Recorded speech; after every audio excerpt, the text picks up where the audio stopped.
রোজা রমজান মাসে ইফতারের সময় এইরকম ১ গ্লাস যদি লাচ্ছি ইফতারে হয় তাহলে কিন্তু খাবারটা একদমই জমে যায়। আর বলতে গেলে সারাদিনের ক্লান্তি শেষে এরকম ১ গ্লাস লাচ্ছি শরীরের এনার্জি ফিরিয়ে আনতে একাই যথেষ্ট। কি ঠিক বললাম তো? হ্যালো বন্ধুরা, আসসালামু আলাইকুম। কেমন আছো সবাই? আশা করি ভালো আছো। আলহামদুলিল্লাহ আমিও ভালো আছি।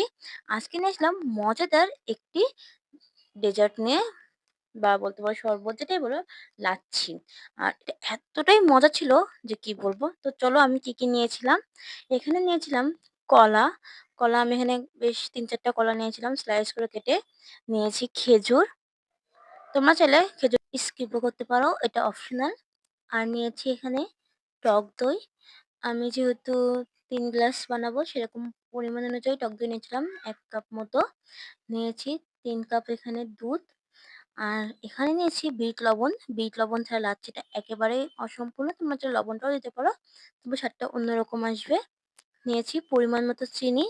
অনেকে চাইলে চিনিটা কম বেশ করে নিতে পারো। অনেকে খুব বেশি মিষ্টি পছন্দ করে না। আর যেহেতু কলাটা এমনিতেই মিষ্টি থাকে। এবার ব্লেন্ডারে আমি ১ম এ এখানে টক দই দিয়ে দিচ্ছি। এবার দিয়ে দিব কলা। কলাগুলো তোমরা আস্ত আবার মাঝখান থেকে কেটেও দিতে পারো। আমি একটু স্লাইস করে দিয়েছি। এভাবে দিলে আরকি ভালোভাবে মিশে যায়। দিয়েছি খেজুর। খেজুর, টক দই এবং কলাটা আগে থেকে একটু ব্লেন্ডার করে নেবে। তাহলে কি হবে, পেস্টটা খুব ভালোভাবে হবে এবং দুধের সাথে খুব ভালোভাবে মিশে যাবে। তো আমি আগে একটু দুধ দিয়ে নিচ্ছি। দুধ দেওয়ার পরে পুরোটা ব্লেন্ডার করে নেব।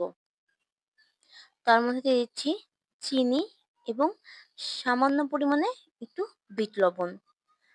একটু নাড়াচাড়া করে নেব সমস্ত উপকরণ। আমি আগেই বলেছি কলা এবং খেজুরটা কিন্তু ব্লেন্ডার করলে একসাথে মিক্সড হয় না। তো তোমরা আগেই ব্লেন্ডার করে নিতে পারো। দেখো আমি ব্লেন্ডার করে সব নিয়ে এসেছি একসাথে। কলাটা একটু আস্তে ছিল। এটা মুখে পড়লে কিন্তু খেতে অবশ্যই ভালো লাগবে। একেবারে যে মিহি করে ফেলতে হবে এমনটা নয়। হ্যাঁ? তৈরি হয়ে গিয়েছে আজকের মজাদার লাচ্ছি। সারাদিন শেষে এই লাচ্ছিটা শরীরে সতেজতা ফিরিয়ে আনতে একাই যথেষ্ট। যেহেতু এখানে কলা, খেজুর, দুধ, টক দই সবটাই রয়েছে, তো সেটা শরীরের জন্য খুবই উপকারী। অবশ্যই কিন্তু বাসায় একবার হলেও এই লাচ্ছিটা ট্রাই করে দেখবে। আমি গ্লাসে সার্ভ করে নিচ্ছি। তোমরা চাইলে এর মধ্যে বরফ কিউবও দিতে পারো। তবে আমি ঠান্ডার জন্য বরফ কিউবটা দিইনি। যেহেতু এখন গরম ঠান্ডা পড়েছে, সবারই প্রায় ঠান্ডার সমস্যা ভুগছে। ব্যাস কেমন লাগলো অবশ্যই জানাবে।